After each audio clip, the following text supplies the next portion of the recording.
Hello and welcome to Chillers and Thrillers, the paranormal podcast where I read true stories of people's encounters with the strange and unexplained. No comedy, gore, or true crime, just 100% spine-tingling tales. When we envision hauntings or encounters with ghosts, we often imagine spectral entities, things that are nameless and faceless, creating strange disturbances in the night, knocking sounds, footsteps, and creaks. But what if your haunting had a distinct identity? Or what if it took a liking to you or someone you love and formed an attachment? In the realm of parapsychology, these entities are often classified as interactive personalities, or what I like to call the extroverts of the ghostly realm. It's hard to explain what may cause these entities to take a liking or form strong connections with people. In some spiritual circles, it's a belief that the person's aura or energy is strong enough that it's almost like a searchlight for these spirits that are desperate to make a connection with the physical world. In tonight's episode, I gathered stories from people who encountered entities who made sure their presence was felt, and sometimes their name was known. So join me as I recount true stories where entities became a bit too close for comfort. Connie, submitted by user Louisa Maybe 12. When I was a teenager, my grandfather started suffering from dementia and came to live at our house for a few years. It was a nice time being with him, but it was also sad watching him decline. The dementia went mostly as expected, strangely misplaced items, general confusion. But there was one really weird thing that my grandfather did that really disturbed me and my mom. One day, he started talking about Connie. "Where did she go?" he'd asked. We thought he was talking about my deceased grandmother, but her name was Anne.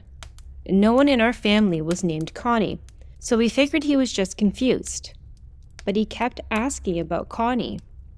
I started wondering if Connie was some woman that may have been in his life that none of us had known about. The weird stuff started happening shortly after.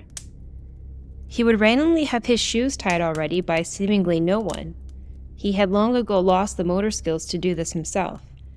And when asked, he would, of course, name Connie.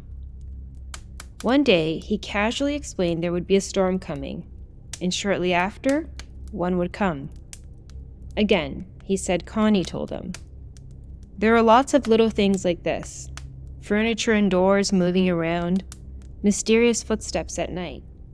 And always, he would say it was Connie. My mom and I started to think of Connie as a sort of kind ghost or angel looking after him in his old age.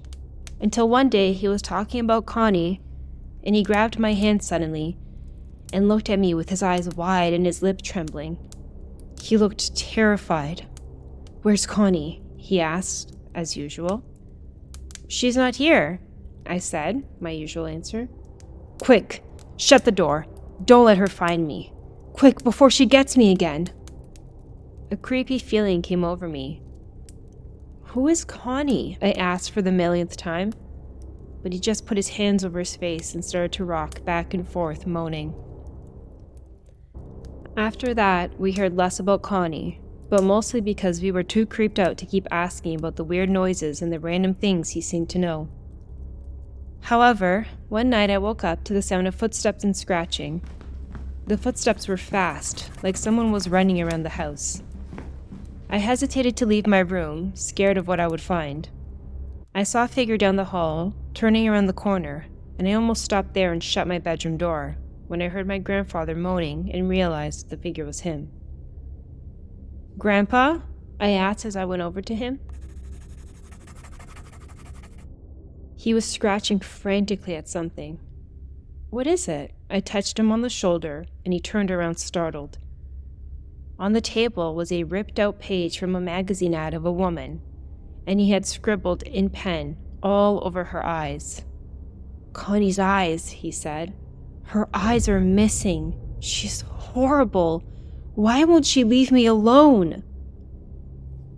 My mother and I had no real way of comforting my grandfather through these nightmares and terrors he was experiencing. The doctors said it was normal for him at this stage, and we all sensed that he had little time left. When he died a few months later in the hospital, the nurses told us that he called out Connie's name in his worst times. My mother and I don't really talk about it anymore, and we just figure that it was all a symptom of his dementia. But sometimes, when I hear weird sounds in the middle of the night, I think that maybe Connie is still with me, waiting to torment me with big, gaping holes where her eyes should be.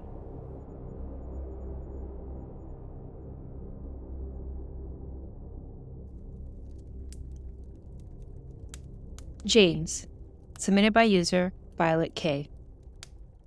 When I was in high school, I was an avid romance reader.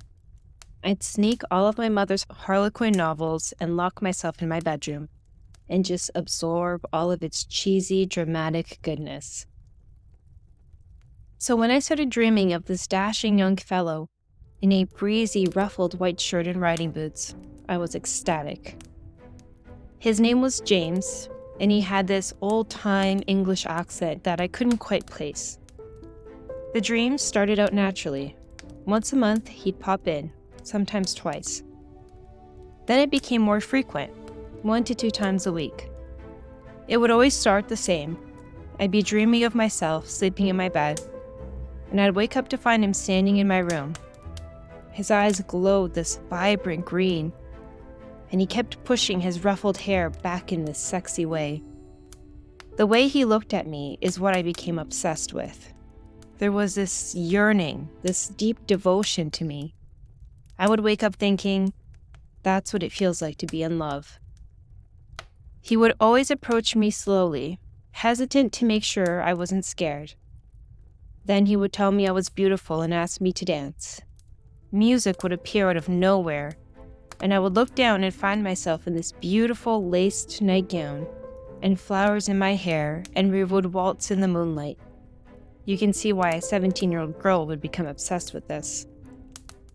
I would become so eager to go to bed, sometimes forcing myself to go to sleep by 7 p.m. just so I could see him. Meanwhile, things in my waking life were becoming strangely dark. My music player would turn on in the middle of the night, full blast, waking the entire house. I'd be doing homework at my desk and would continuously see something from the corner of my eye. One time, with the house to ourselves, my best friends and I were all piled into my bed, eating cookie dough and watching reruns, when I heard a male voice talking from the bathroom just down the hall from my bedroom. At first, we didn't think anything of it. Perhaps my dad came home earlier than expected, or it was my brother. We were a family of 5 with an open-door policy for friends, so it was rare that we were alone. The voice kept going on and on until finally my one friend asked me who was here.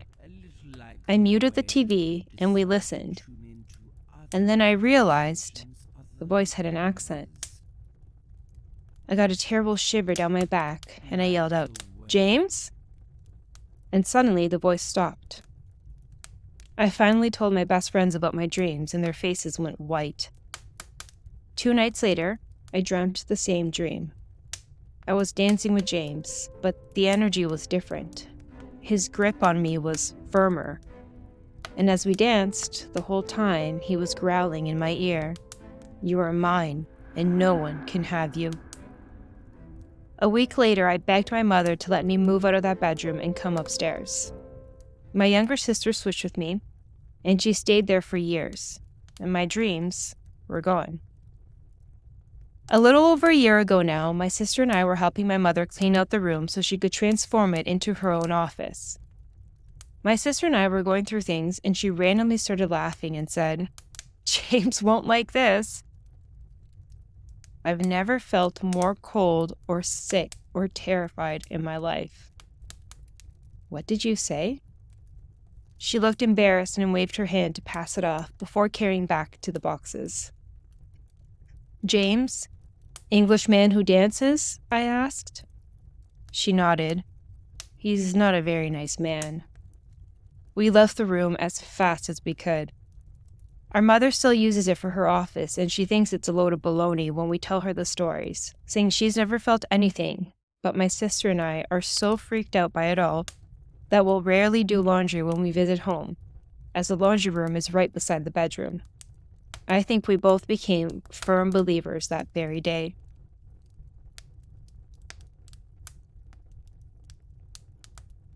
The Dark Man, submitted by user Rover on Over. I've actually never told anyone this story before. I'm a skeptic and sometimes have trouble believing even my own experiences if they don't fall into the purview of what is explainable and rational. Call it an adorable quirk. But since this is all anonymous, I present to you the tale of the Dark Man. When I was 15, I was going through a phase where I was interested in what could loosely be described as metaphysics. Now, I had outgrown things like Ouija boards and seances in middle school, but at age 15, I remember being interested in things like reincarnation, higher selves, spirit guides, the spirit world, etc. I only had a passing interest in non-human entities and human spirits, but I didn't give it too much thought. I thought it was all a possibility they existed, but like everything else I was studying at that time, it sounded cool, but I didn't really believe it. It was just the way that we kids got our kicks back then. At first, I ignored the sensations that I was beginning to feel when I was alone in my room. I had a vague feeling that I was being watched, but I brushed it off. This went on for a couple weeks. Every now and then, whether it was day or night, I get the feeling of watchful eyes on me. I tried to ignore it. After the first few weeks, the feelings became more pronounced, especially at night. I would wake up in the middle of the night, convinced someone was in the room with me. I'm a very down-to-earth person, but I tried to trust my gut, and my gut was telling me that I wasn't alone. I would wake up, look around the room, see nothing, and try to go back to sleep. One night, during a glance around the room after I'd been woken up, I saw the Dark Man. It was one of those times where you weren't sure if your eyes were deceiving you.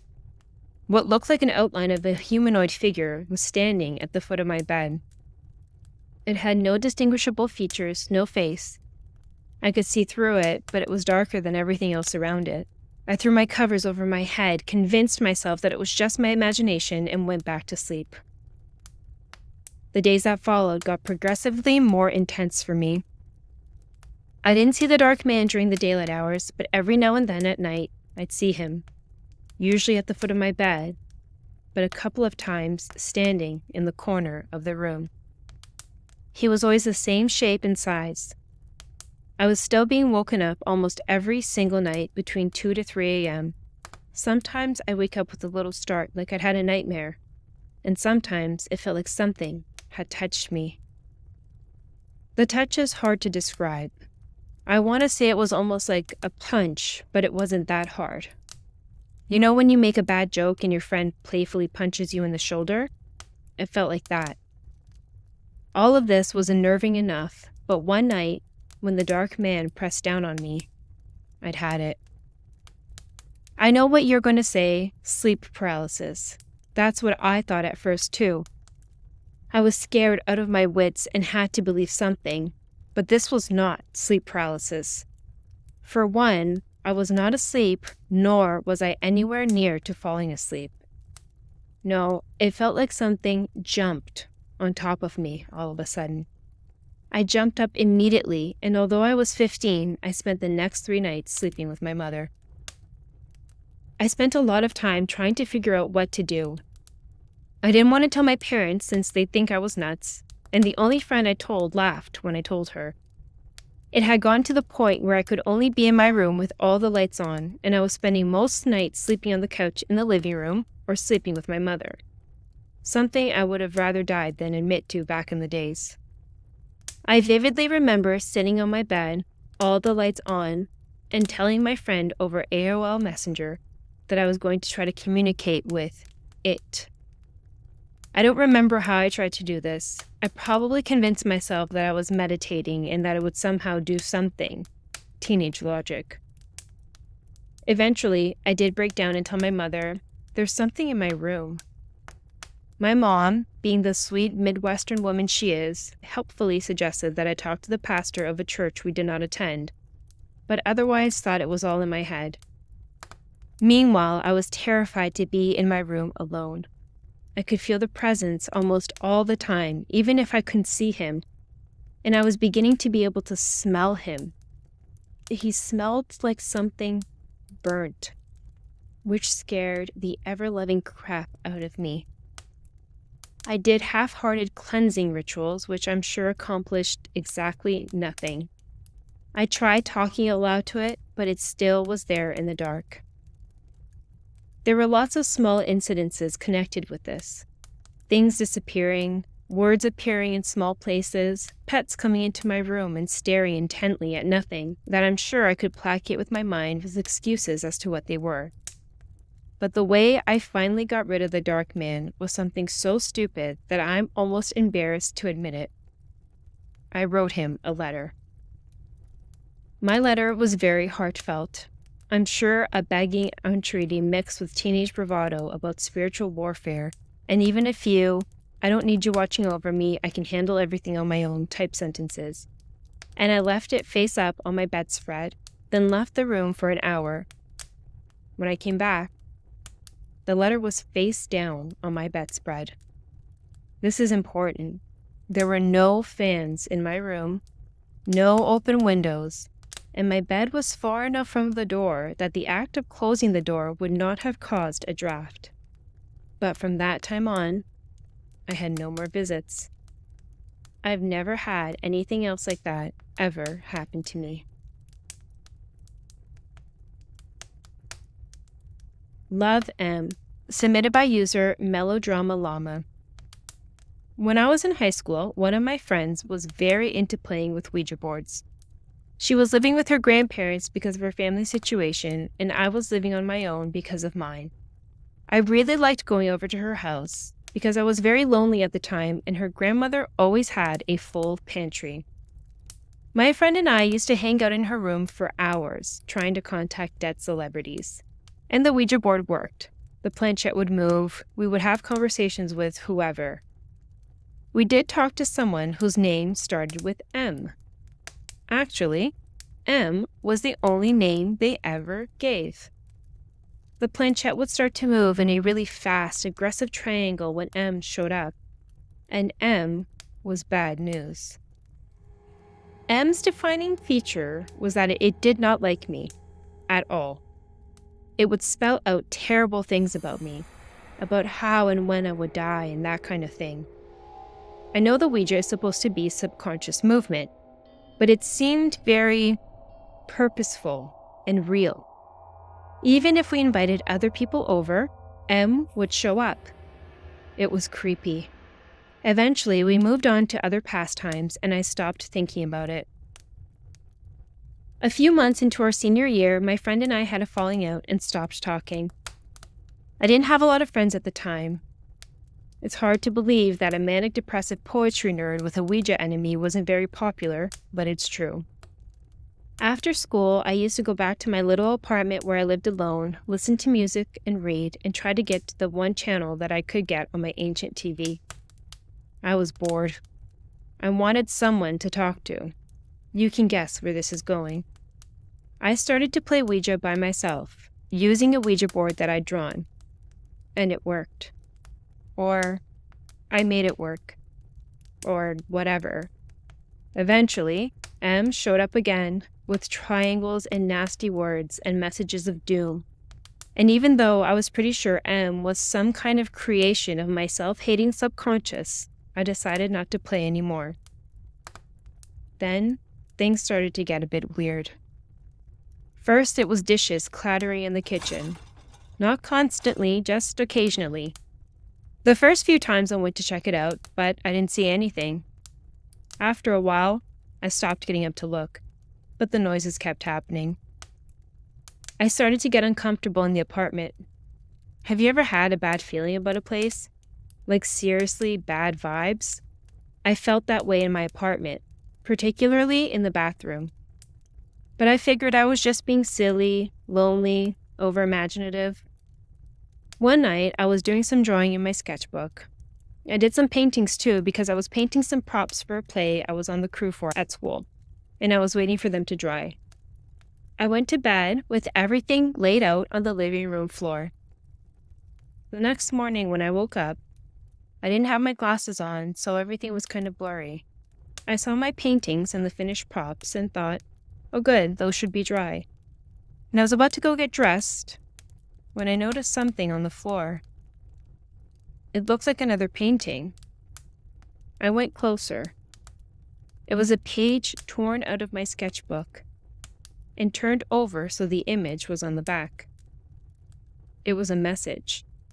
It looked like it had been written by a finger dipped in paint, in red paint.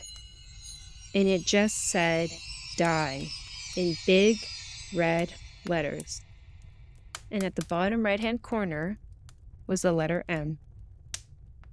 And the paper was scorched, burnt around the edges with big brown singes in the middle of the page. That was the worst part. Because for a second I thought, well, maybe I was sleepwalking and legibly wrote a message to myself on this piece of paper and cleaned up everything once I was done. But the scorching made it real.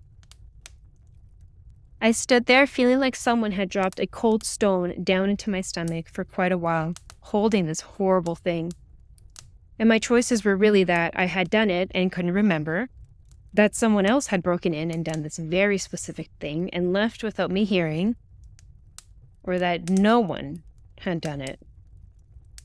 All of the choices were too unsettling, and I decided to get out of the apartment. But I brought the paper with me because I wanted to tell someone about it, and I knew no one would believe me without proof. I went to school but didn't go to class. I told a couple of friends about this, and they agreed that the message should be destroyed. So we took it out in the field behind school and burned it. And I hung out at a coffee shop as long as I could after school so I wouldn't have to go home. But of course, I eventually had to. When I got home, there was something that looked like purple lipstick on the wall next to the door of my apartment. When I got closer, I could see it was an M. I left the apartment a couple of weeks later, and I haven't heard from M since. But 20 years later, thinking about playing with the Ouija still makes me very, very nervous.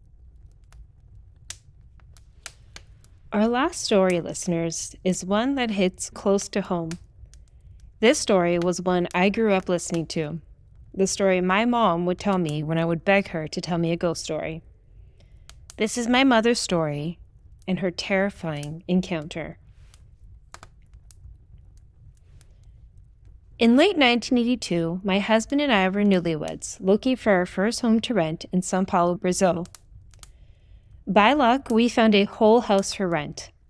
The rent was a fantastic price, much lower than the usual rental cost for a house of that size. We chalked up the price point due to the house being farther away from the downtown core of the city and being slightly isolated. The home was older style in a part of the city the citizens at the time would refer to as Vila Russa, which roughly translates to Russian village. Shortly after moving into the home, I found out I was pregnant. I need to stress how this was one of the happiest times in my life. I had recently married the love of my life, I was pregnant with my first child, and I was in a great place in my career. Due to my pregnancy and long commute home from work, I would get tired early in the evening, so my husband would tell me to go lie down while he tidied up, fed the dogs, and got the house ready for the next day. One night, shortly after finding out I was pregnant, I was lying in bed, but wide awake. I could hear the television, my husband puttering around the house, and our dogs outside, when suddenly I felt the presence of someone enter the room. Like the energy in the room shifted. The moment I felt the presence enter the room, I shot up and looked around, trying to figure out if it was my husband who had come in. When I noticed no one was in the room, I assumed it was due to me being tired, so I lay back down and went to sleep. Little did I know this was just the beginning of my introduction to this entity that would become a nightly visitor over the next few months. Every night when I would go to lie down, I would feel this entity enter the room through the bedroom door, and I would feel it stand at the foot of my bed, like it was watching me. After the first few days, I could start to see the entity form itself. I could tell that it was male in a dark 1940s style suit, but I couldn't see his face. It was just blurry. I would try so hard to look at it, but it would just be a blur while the rest of his body and his outfit was clear. When he would enter the room, I would only feel the energy. It wasn't evil or bad, it just felt like somebody was there, and he would stand at the foot of my bed and watch me. After the first week of this occurring, I started to ask my husband to come to bed with me at the same time I would go to bed, because the visits were starting to upset me. It was so creepy. I'm not very religiously inclined, but I would describe myself as open but not religious. At the time, my husband was much more religiously inclined than I was, so every night he would read a passage of the Bible out loud and leave a Bible open on our bedside table, hoping it would make a difference. But it never would. Every night, the entity would enter the room, stand at the foot of the bed, and watch me. My husband didn't feel anything, and the entity would only come once he was asleep. After a few weeks of the occurrences and being unable to get much rest, my husband urged me to speak to someone of the Espírita religion. This is a fairly popular religion in Brazil that mixes philosophy, spiritualism, and elements of Christianity. They strongly believe in a spiritual world, and that sometimes when people die, they don't fully pass on and they stay in the physical world. The woman I spoke to told me that this entity was a man who had taken a liking to me, and I should light a white candle for him outside my house and do a prayer to ward him off. Unfortunately, this didn't work either. Then suddenly, the visit escalated. The entity came into the room, stood at the foot of my bed, and watched me. But then, I felt his energy enter me. I watched as his energy entered through the soles of my feet, and I felt this buildup of energy climb up around my neck. I would be frozen in place, and I could feel my body shaking and my muscles tensing. And then I could feel the energy leave my body through my chest. The next day, my throat would be sore and my muscles would be incredibly sore as well. Unfortunately, this was just the start of something that would start to happen every night. I was so desperate to put a stop to these visits that I sought out psychiatric help because I thought maybe I was hallucinating the occurrences, but nothing could explain the nightly visitor. And after a while, these visits became part of my nightly routine. It was exhausting and terrifying at the same time. The visits finally reached their peak in my 7th month of pregnancy. It was a weekend, and it was a bright day. My husband was in the backyard playing with our dogs, and I decided to go take a short nap. Shortly after lying down in bed, while I was still awake, I felt the entity enter the room. I remember thinking this was the first time he'd visited during the day, and how odd it was. I was lying on my side due to my pregnant belly, and I felt as he laid down behind me, the mattress shifted down with his weight. And then I suddenly felt as if someone had placed their cheek on top of my cheek, similar to being spooned from behind. At this moment, I knew I could communicate with the entity, and I started to have a back and forth with him. I asked him why he would visit me every night, and he responded that he liked me very much. I tried to explain what he was doing was hurting me, and he responded that that's just how he could show that he liked me. "Why can't I see your face?" I asked. "'Cause I'm very ugly. You would not like me if you saw my face," he responded. Suddenly, I felt the entity enter through my chest. It felt as if I had been punched in the thorax. I was having trouble breathing and catching my breath, when all of a sudden my body shuddered and I felt it leave. The next morning, I woke up feeling incredibly sick. I went to the hospital to visit my doctor, and 3 days later, our first daughter was born, 2 months premature. After my daughter was born, I spent some time in the hospital recovering, then at my parents' house. I returned shortly to the house in Vila Russa. But once my daughter was born, I was no longer visited by the entity. A few months later, we moved out to a new home, and I was never visited again. I think he was probably a former resident of the house, very lonely, and had no idea how to move on. I've talked to so many people of different religions and beliefs about this experience to try to understand what it was and why me, but I've never been able to get a straight answer.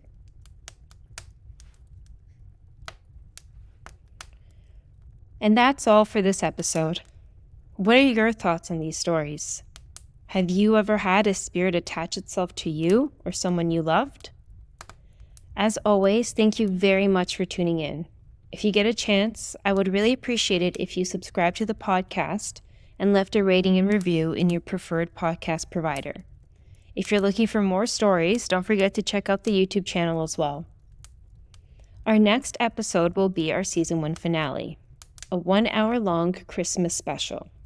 But fear not, the podcast will be back on January 15th with new stories of people's encounters with the strange and unexplained. Until then, I hope all you ghouls and ghosts stay safe, and I'll see you next time.